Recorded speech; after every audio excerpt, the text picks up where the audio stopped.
319,20. Ça fait presque la tour Eiffel. 320, on peut dire. Ça nous fait 319,20 cm. C'est ça? Mais tu peux pas le convertir en mètres, ça? Si, mètres. Quoi? 319 mètres, 20 cm. De quoi, le volume de la tour d'Assas? Ou la hauteur de la tour d'Assas? La hauteur? C'est quoi, la hauteur? Bah, vous donnez des réponses et en fin de compte, ça correspond à rien. C'est trompé, c'est trompé. On a oublié le chiffre. Non, alors à refaire.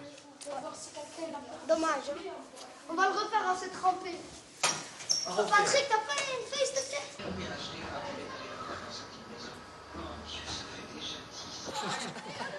Bon, alors 30, plus. Pourquoi plus? Et la largeur? Ah, eh ben 14. Et voilà, en plus celui-là, vous l'aviez oublié. Plus 14. Il y a tout qui est multiplié. Ah bah alors, je me suis trompé. Faut tout multiplier. Il n'y a pas de plus ni de moins, ni je sais pas quoi. Il n'y a que fois, c'est tout. Que multiplier. Il n'y a pas de addition, ou la soustraction, ou division, ou ce que tu veux. Il n'y a que la multiplication. Allez, monsieur, je sais tout. N'est-ce pas, Patrick? Alors, monsieur, je sais tout. Tu y arrives ou tu n'y arrives pas? Ça va pas bien comme ça. Ah, voilà. Le nom, Tour d'Assas, le pays, la France, région, Languedoc-Roussillon, département, l'Hérault, agglomération de Montpellier, ville-mousse de Montpellier. Année 1960, comme je vous le disais tout à l'heure, 40 ans. Fonction, les logements. L'agglomération Montpellier-Rennes fait face en effet à un accueil important de rapatriés algériens et des jeunes issus du Babylone. Véritable figure de proue pour le quartier de la Tour d'Assas. Et alors la plus haute tour d'habitation du Languedoc-Roussillon. En 2010.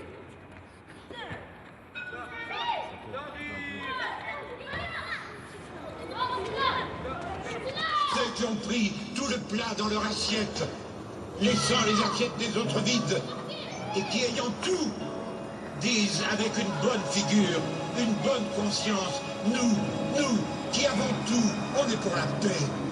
Je sais que je dois leur crier à ceux-là, les premiers violents, les provocateurs de toute violence, c'est vous. Et quand le soir, dans vos belles maisons, vous allez embrasser vos petits-enfants, avec votre bonne conscience, au regard de Dieu, vous avez probablement plus de sang sur vos mains d'inconscients que n'en aura jamais le désespéré.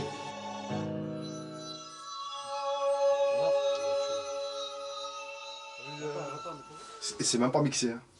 Franchement, je kiffe. C'est pas mal. Hein. Voilà. On garde quoi? Ouais, bien sûr. Ouais, moi, j'aime bien. Moi.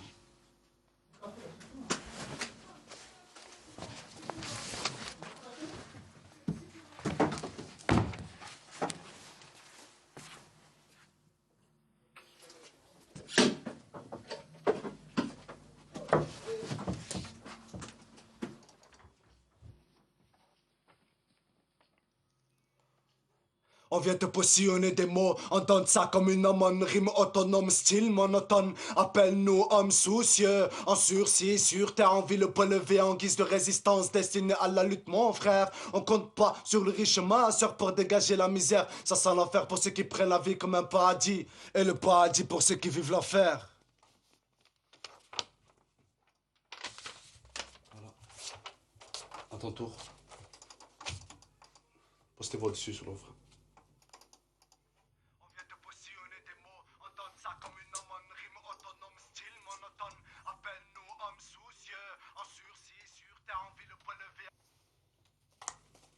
Ça fait bien sur le casque. Dans le casque. Avec mes voix? Ouais. Avec mes voix? Mm. Ouais, si, ouais, mais... Mets tes voix après, on va... On vient te positionner des mots, entendre ça comme une aumône, rime autonome, style monotone. Appelle-nous hommes soucieux, en sursis, sur terre, en ville, point levé en guise de résistance, destiné à la lutte, mon frère. On compte pas sur les riches masseurs pour dégager la misère. Ça sent l'enfer pour ceux qui prennent la vie comme un paradis, et le paradis pour ceux qui vivent l'enfer. J'aurais beau avoir auditionné une tranche de jambon et une coupe de vin rouge, je serais jamais intégré. Ça, je le sais, ça. Je serais jamais, on me verra toujours, j'aurai toujours l'étiquette de l'arabe ici, là. Pas mon intention, hein, je préfère vous le dire. Hein. Mais apparemment, c'est ce que j'ai vu. J'ai pas vu... d'alcool. Attention. J'ai vu des gens qui faisaient ça, tout ça, mais ils ont toujours l'étiquette de l'arabe. Hein. C'est ça qu'ils comprennent pas. T'es un arabe, t'es un arabe. Hein. Qu'est-ce que tu veux faire? Faut juste l'assumer, c'est tout. Moi, personnellement, je me sens marocaine à la vie et à la mort.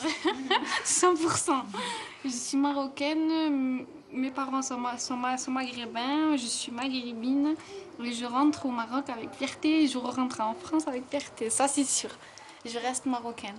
Je suis née en France, ok d'accord, j'ai vécu en France, je suis à l'école, j'ai fait mes études en France, je travaille en France, mais c'est tout. Quand t'es enfant, en fait, tu vois que les bons côtés. Tu vois pas les mauvais côtés, en fait. T'as la naïveté et tu vois pas le vice chez les gens, tu vois pas la méchanceté. Et tu t'imagines pas qu'on peut ne pas t'aimer parce que tes parents sont nés dans un autre pays, quoi. Ça te paraît débile. C'est clair, c'est vrai que... Ouais. Et puis en grandissant, pas du tout, ouais, tu te rends compte que c'est une réalité, quoi. Et moi, franchement, ça m'a dégoûtée. Du coup, maintenant, je sais qu'au jour d'aujourd'hui, voilà, j'ai 28 ans, j'ai beau être née en France, mes 2 enfants sont nés en France, j'ai ma grand-mère qui est en France, mes parents, on est 4 générations ici. Ben, je me sens marocaine plus que française, quoi. Et tout ça, je le dis, c'est parce que c'est important, mais c'est vraiment, je le sens à travers le regard des gens et à travers le comportement des gens qui sont autour de moi, quoi. On a trop l'impression qu'un jour il y aura un dérapage et qu'on aura beau montrer notre carte d'identité en disant on est français, non, non, vous l'êtes pas, c'est qu'un papier. Voilà, tout à fait, on tient vraiment sur un fil, on tient vraiment sur un truc, quoi. Du jour au lendemain, ils peuvent venir nous dire c'est bon, prenez vos clics, vos claques, au revoir. Ça c'est sûr, mais quand on ne sait pas.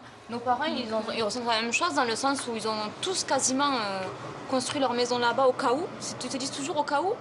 Ils ont tous un compte bancaire là-bas au cas où. Ils ont tous la double nationalité, même si c'est la nationalité française.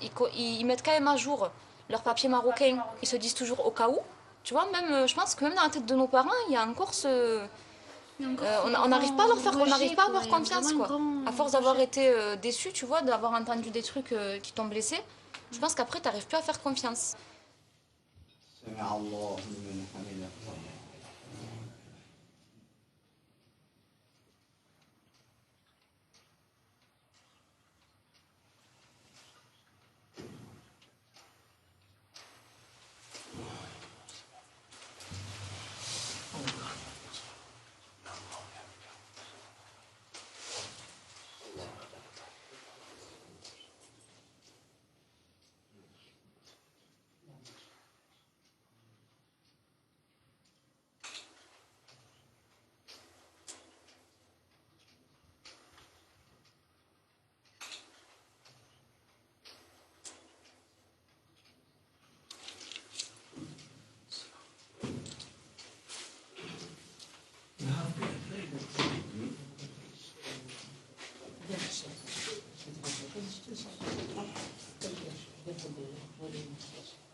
Doucement, et après, moi, je fais rentrer le charlet, machin, tac, je tac, remplis tac, en tac. fait, si tu veux. Voilà. Après, je fais un roulement, moi, et après, je remplis aussi avec la percussion. Voilà, dès que tu fais ton roulement, bac, c'est les chanteurs qui partent. C'est le texte. Bah, le texte, j'ai dit le thème. Alors, ce serait en fait de parler sur nous, ici, qui vivons en France, de partir au Maroc. Tu sais, la réaction de celui qui est là au Maroc, qui te reçoit, tu vois, ton cousin, ou voilà, qui t'accueille, ce qu'il ressent lui, tu vois. C'est ça le premier couplet. Voilà. C'est bon, tu l'as fait 2 fois.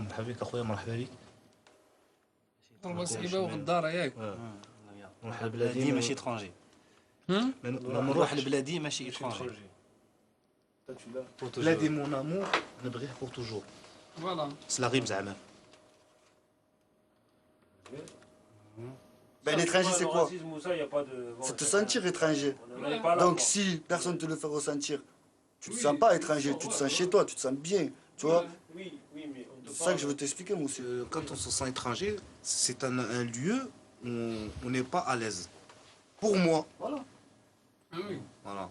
Et au Maroc, quand tu viens au Maroc, bon, on est content, hein. Tu es content de rentrer au pays, tu es heureux. Et non, tout, mais les gens ils t'appellent quoi là-bas? Étranger? Non, moi, jamais appelé étranger. Ouais, c'est clair. Ah non, non. C'est quoi Sahab al-Kharij? Qu'est-ce qu'ils disent là l'été? Sahab al-Kharij, ils viennent. Tu es immigré et là-bas tu es immigré aussi.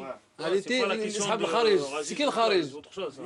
Étranger. C'est ça, je crois quoi, ils viennent. De l'autre côté, tu es immigré, de l'autre côté, tu es immigré. Comment tu le ressens? C'est où que tu es le plus mal? Hein? C'est où que tu te sens le plus mal? Non, il n'y a pas de mal, parce que il n'y a pas de mal à retourner chez toi et à vivre ici, parce que tu vis ici. Mais tu le ressens où le plus? En France ou là-bas? En France ou là-bas, le malaise? Dans les deux côtés. Ah non. Mais si, regarde.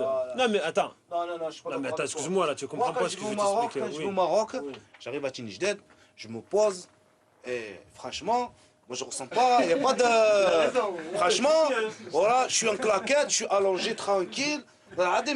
Jamais, dans ma tête, je vais me dire, lui, il y a quelqu'un qui va passer devant moi, il va me dire, lui, attention, c'est un voleur, ou là, lui, c'est un délinquant, ou là, lui, moi, franchement, quand il arrive, je suis il te serre tranquille. la main comme ça, là, il te dit, ouais, Khaled, ça va, Sahab al-Kharij. Et alors? T'as vu la discussion? Sahab al-Kharij, ça veut dire, oh, les gens de France. Mais je te le dis déjà. Mais son cœur, qu'est-ce qu'il porte en toi? De cœur. Non, mais moi, je te parle de ça, c'est ça la vie, frère. Mais c'est ça la vie. Son cœur, il dit quoi? Son cœur à lui. Eh ben, juste ce que je vais te dire, bonjour, ça va, Khaled, tu vas bien? Il te traite d'un délinquant, il te traite de sous-homme, il te traite de quelque chose. Non, bien sûr, mais non, mais quand même. Et c'est ça la différence. Mais la grosse différence. On ne parle pas profond, tu sais, Moi, l'immigration. ici, je vais dans un parc, je vais me promener dans un parc, je m'assois dans un parc, il suffit qu'il y a 3 mamies qui sont à côté, d'accord? Je me sens mal à l'aise. Pourquoi? Parce que je ne sais pas ce qu'elles pensent de moi. Et oui, c'est la vérité. C'est la vérité. Moi, je te l'ai dit. Pourquoi? Alors qu'au Maroc, je vais traîner. Au Maroc, je vais traîner là où je veux. Ok, on va me dire, il vient de France, mais il vient dans son pays. C'est ça la différence. Immigré. Un petit peu, il te le sort. Sérieux, lui. Quand t'arrives là-bas, on nous appelle les étrangers. Bon, après, c'est pas vu comme ici, quoi. C'est pas la même... Ils sont contents de te voir. Ouais, ils sont contents, c'est normal, tu leur ramènes de l'argent, cousin. C'est comme les Français et tout. Bienvenue, pour ça, tu leur ramènes de l'argent. De retourner au... Mais c'est pas pareil. Ça fait toujours plaisir de repartir au pays. Alors, s'il te plaît, explique-moi pourquoi, dans l'année, il te faut aller au Maroc, je sais pas, 2 ou 3 fois. Dans l'année. Là, tu viens de revenir du Maroc. Tu viens de partir, tu viens de revenir. C'est pour voir ta famille. C'est pour voir ta famille, t'es sérieux, toi? Il va à Gadir, il me dit voir sa famille. Il squatte à Gadir, il me dit voir sa famille. Bon, arrête. Alors, Rachid, on appelle Rachid, t'es où? Je suis à Gadir. Et sa famille, c'est à Ouarzazet, frère. Il y a la différence entre partir en vacances et repartir vivre dans ton pays. Le jour où tu vas repartir au Maroc pour vivre. Pourquoi je vais partir vivre au Maroc? Pourquoi? Explique-moi pourquoi. Parce qu'il y en a que... Attends, mais tu rigoles ou quoi? Nos parents au départ, c'était pour ça. Non, laisse-moi, t'as pas compris un truc. C'est que les parents, au départ, ils sont venus, c'est pour un laps de temps. La plupart, mon père, moi je te l'explique. Mon père, au début, il est venu en France parce que dans sa tête, il s'est dit tout le temps, je retournerai vivre au Maroc.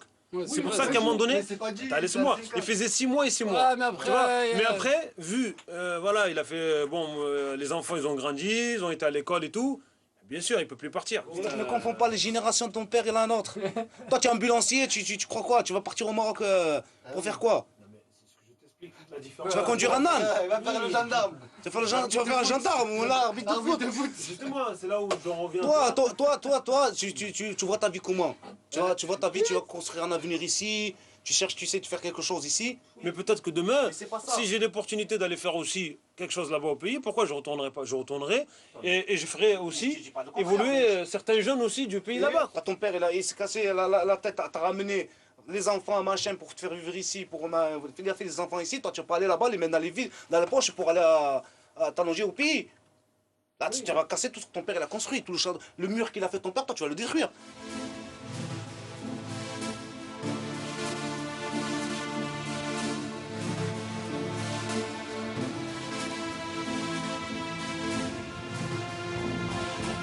J'ai pris le cœur de l'homme pour mon pic, afin de noircir ma feuille blanche sur un pitch. Me confesse, ma croyance au créateur de ce monde était réelle dès l'âge où l'institutrice nous faisait croire au Père Noël. En cure de désintox je le suis, car accro à la vie, ça me fait prendre une direction où les flammes sont beaucoup plus brûlantes que ton briquet, où les cris et les pleurs ne seront une éternité.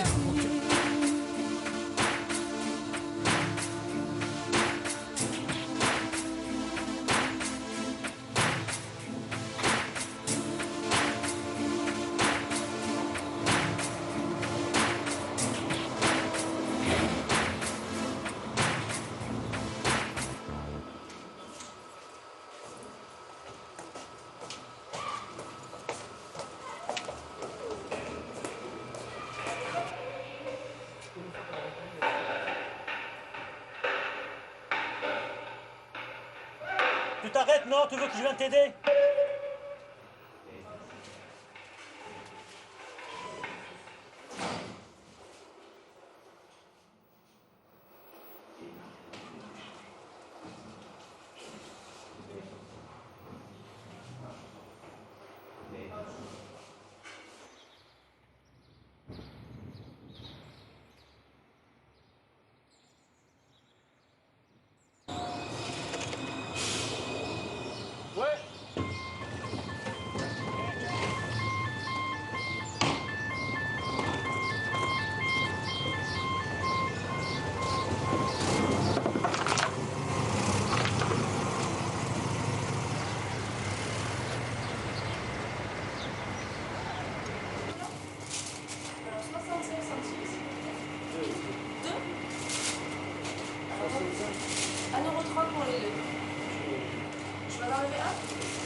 J'habite plus à la Tour d'Assas, mais je suis toujours liée par quelque chose, quoi. Je travaille juste en bas, je la vois tous les jours, elle est en face de moi.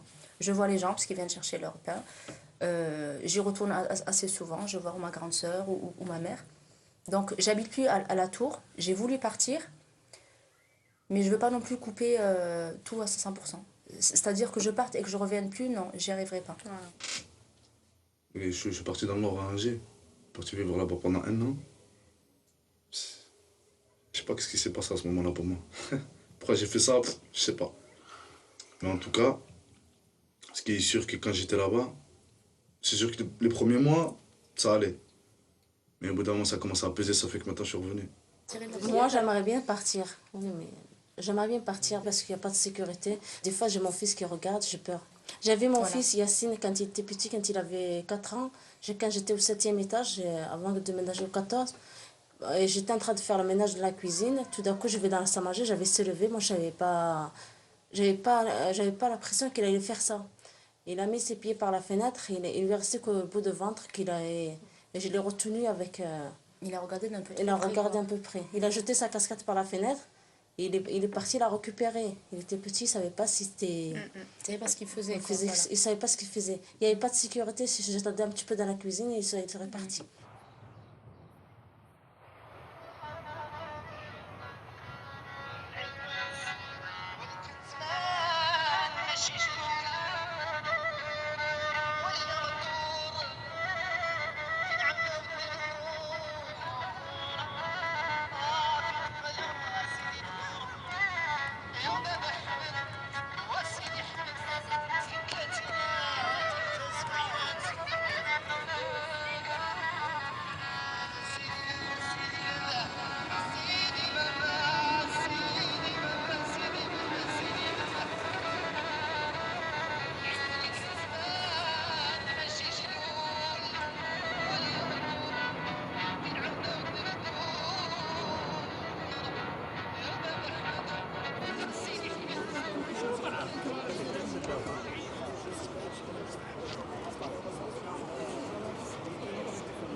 Ce local est le premier étage, si vous voulez le voir aussi. Ce qu'on fait dans ce local, c'était le siège de l'association. Il y a un bureau de l'association.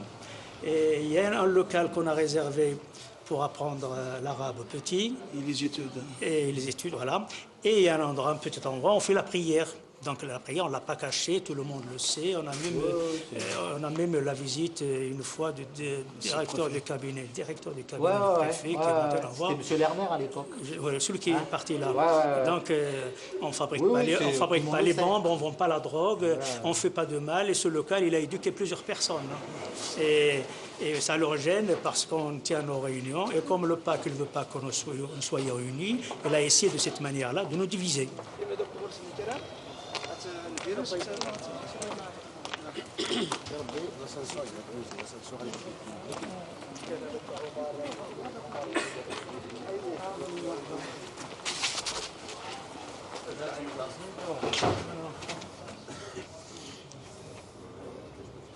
Bonjour. C'est M. Prieur, le directeur d'agence. Santé, monsieur. Oui, Bonjour. les gens ils sont venus vous voir là. D'accord. Donc, une réponse à la lettre que vous nous avez envoyée. On vous a répondu pour le local, que vous voulez nous fermer. Donc, ils demandent une explication. Ouais. Mais écoutez, moi je suis prêt à vous recevoir à une agence pour qu'on puisse discuter de ça, il n'y a pas de souci. Il n'y a pas de problème. On peut faire une délégation de 4 ou 5 personnes, il n'y a pas de problème, et puis on va discuter de ça. Vas-y.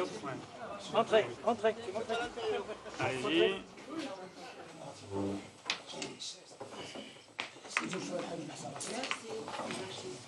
Mais dites-nous plutôt, là, puisqu'on est entre collègues, là, pourquoi réellement ce local vous dérange? Ce local ne me dérange pas. Et d'ailleurs, Si. aujourd'hui, Si, d'ailleurs, aujourd'hui, à la suite du courrier, vous Dites-le devant la presse que c'est parce qu'il y a la prière. Non, mais aucune façon. Si. Parce que moi, ça me permettra de dire aussi devant la presse, oui, il y a la prière le soir dans ce local. Moi, je vous le dis, il n'est pas seulement un local associatif, il y a la prière. Mais oui, aussi, il y a des réunions politiques où des élus qui sont élus sur Montpellier, sur la région, qui viennent tenir des réunions, et là, on ne compte pas le nombre de personnes. Et ces gens-là votent. Et distribuent du matériel politique, et du même parti politique.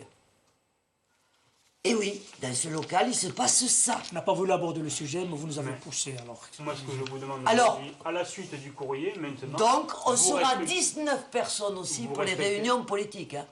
Vous le dites à vos collègues. Parmi les problèmes que les locataires vivent à la Tour d'Assas, il y en a beaucoup, hein, bien sûr, et grave, il y a le problème des ascenseurs. Comme vous le savez, il y a un ascenseur, ça fait bientôt 1 an qu'il est en panne. Il était un peu réparé. Bon, on a discuté un peu tout à l'heure, mais il est toujours en panne. En fait, il n'a jamais marché.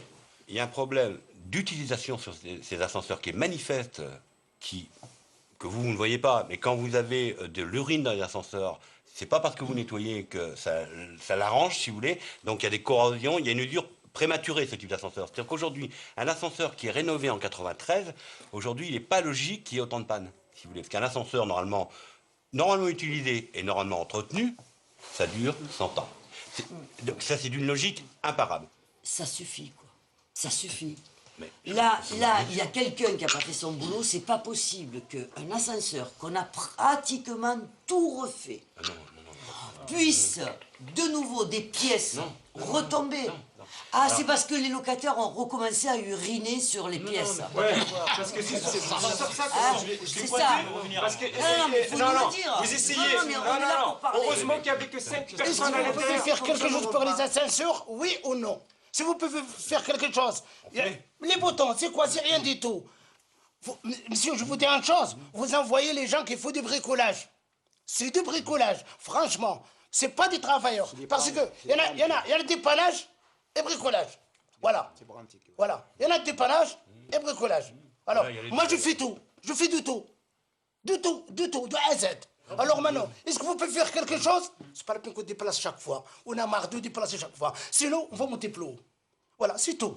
On vit dans des problèmes, ça fait des années, mais il faut pas croire, parce qu'on ne vient pas tous les jours. Là, on a décidé de venir tous en groupe, et peut-être que la prochaine fois, on va amener les femmes et les enfants, et on va coucher là. Je vous promets qu'on peut le faire. La tour d'Assas, on finira à minuit, hein, si on fait le tour des travaux, hein, aujourd'hui, là.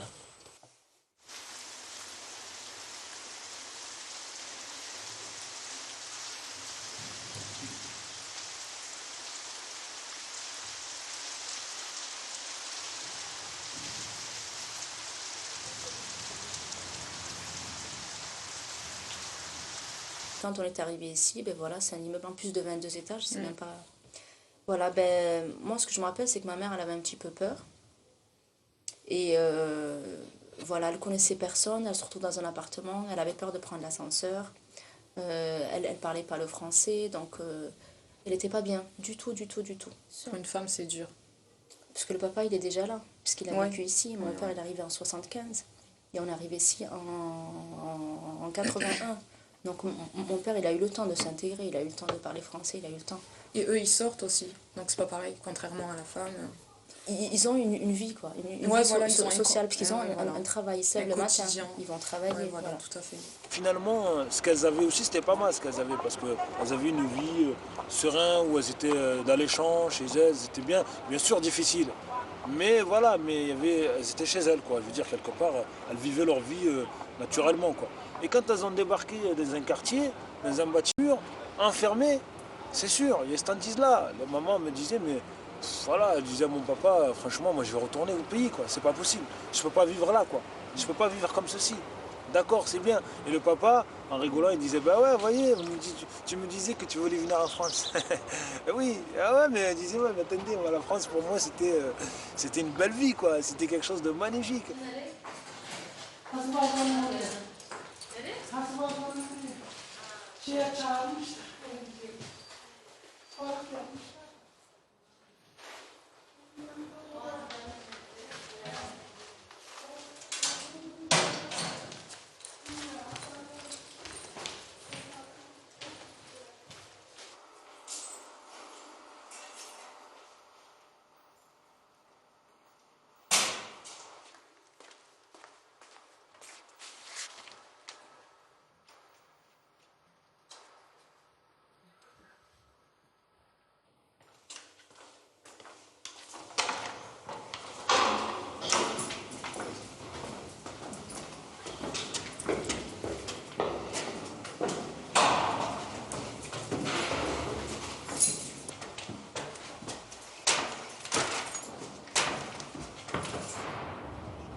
L'anomalie, tout est bon.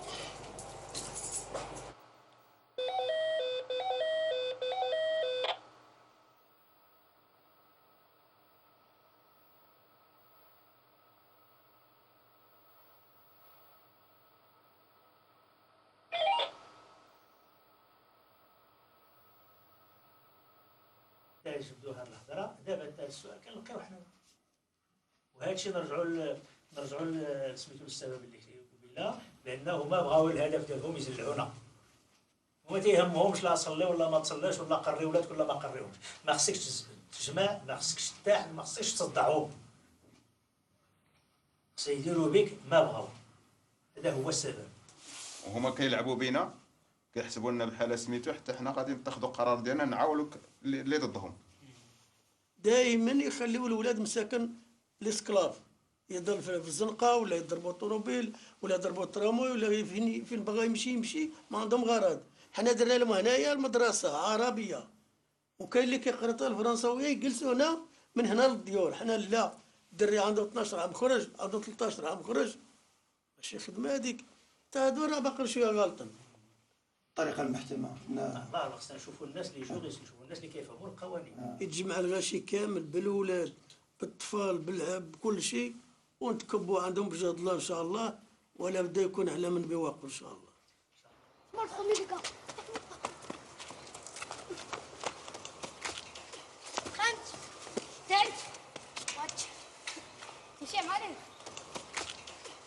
Non, c'est moi le premier. C'est moi le premier.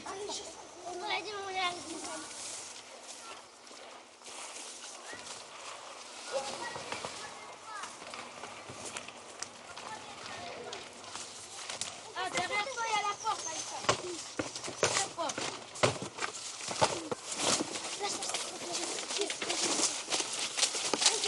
Tire-le, tu peux pas.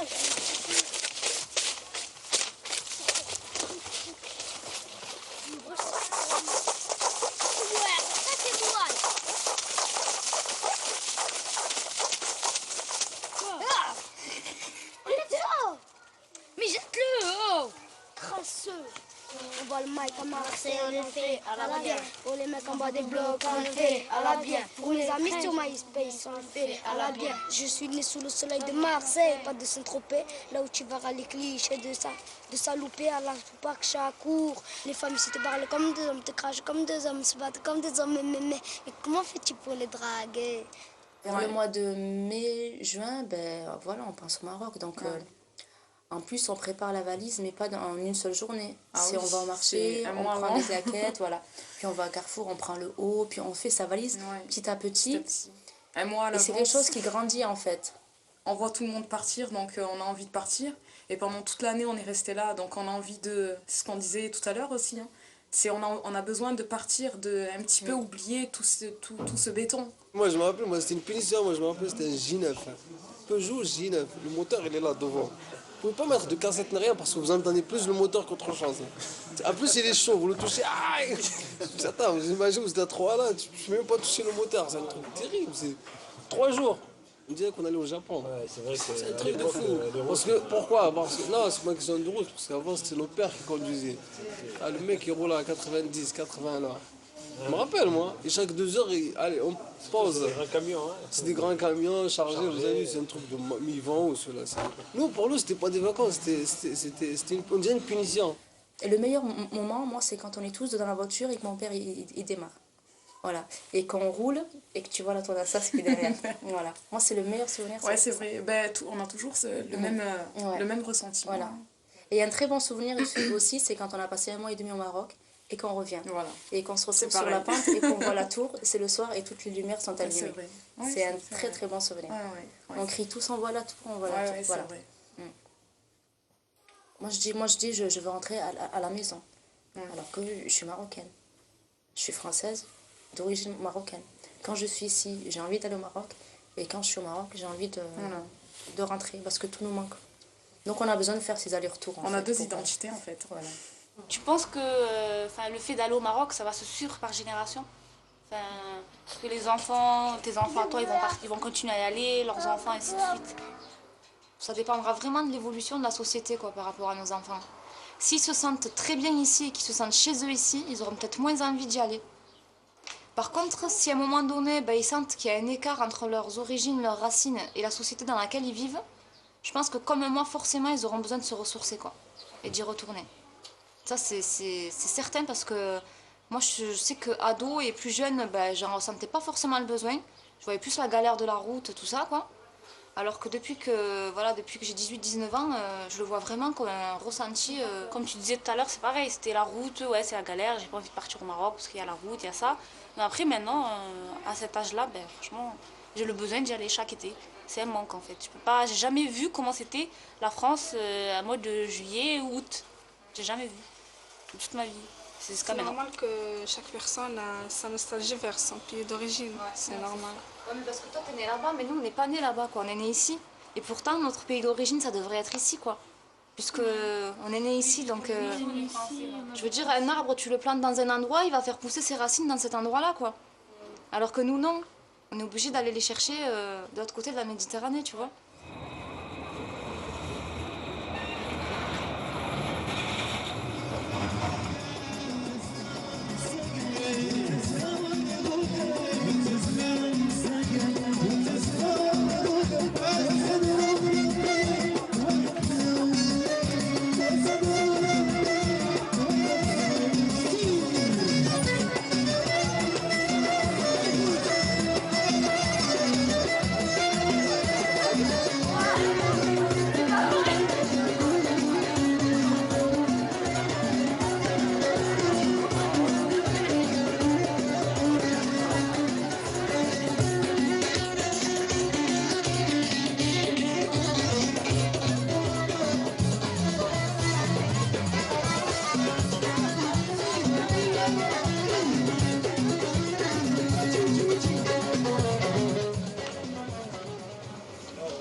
Vous allez où au Maroc? Tenerife. Tenerife. Avec Issa. Avec Issa, voilà. Moi je vais à Casablanca, après je vais à Tenerife. Tenerife. Après, Après lui il est pas le hat. il ne faut pas répondre à sa place. Hein. Moi je vais à Casablanca, après je vais à Tenerife. C'est pas Tenerife. Le hat, dis-le. Et toi, tu vas rester à Tenerife ou tu vas bouger? Je vais à Issa. Après, je vais voir ma grand-mère qui habite à côté. Après, je vais à Mlab, Rachidia. Et il y a mon grand-père qui habite là-bas et tout. Je vais aller les voir. Et après, on va voir la famille. Attends, je mets ça. Vas-y. C'est pour le mariage. Oh, je sais, vas-y, tiens, prends-le. Mets ça. Je mets comme ça, là. Non, attends, attrape ça. Oh, vas-y. Oh, après.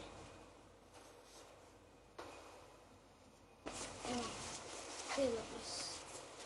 On va prendre le reste. Mais attends. Non, celui-là, laisse-le, trop. Non, laisse-le. Oh, mais au cas où qu'il Laisse-le, non. Alors,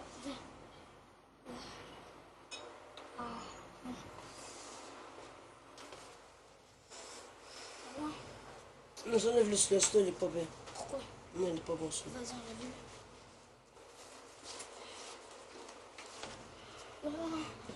Je prends le lettre pour la piscine ou pas? Non. Ça va me servir. Non, vas-y, parce qu'on j'ai déjà pris une paire de ma valise. J'ai pris un gel douche. Non, on va poser celui-là. On peut en prendre deux. C'est un gel douche, ça c'est un shampoing, c'est pas pareil.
Je porte à ma Valentina. Pour un cadeau à mon gauche, je compte pas sur le 25 de 12. Je compte pas sur moi pour le 31-12. Je compte pas sur ces soirées-là pour le paradis. Même si nos voix sont parallèles, y'a pas de parodie. Pour nous, mon disque H-Jean, c'est la série tire. Je compte sur ton écoute, je compte pas en faire ma vie. Tu sais, ma soeur, je compte pas sur la vie. Je compte pas sur ton décolleté pour me charmer. On fait ce qu'on peut. Et tu le sais, tu le sais, tu le sais, c'est avec le sens. C'est pas le genre de la mort. Tu le sais, rien à foutre de la mode. Ne parle pas des majors. Compte pas sur nous pour faire le fait comme majeur. On est là pour les mineurs et les majeurs. Avec des forces majeures, on compte pas sur la gloire. Pour la pauvreté, on compte pas sur la barre. On sait ce qu'on vaut. On compte pas de raconter. La semaine prochaine, Des Histoires et des Hommes vous propose un film portrait sur le clan El Assed et sa longue emprise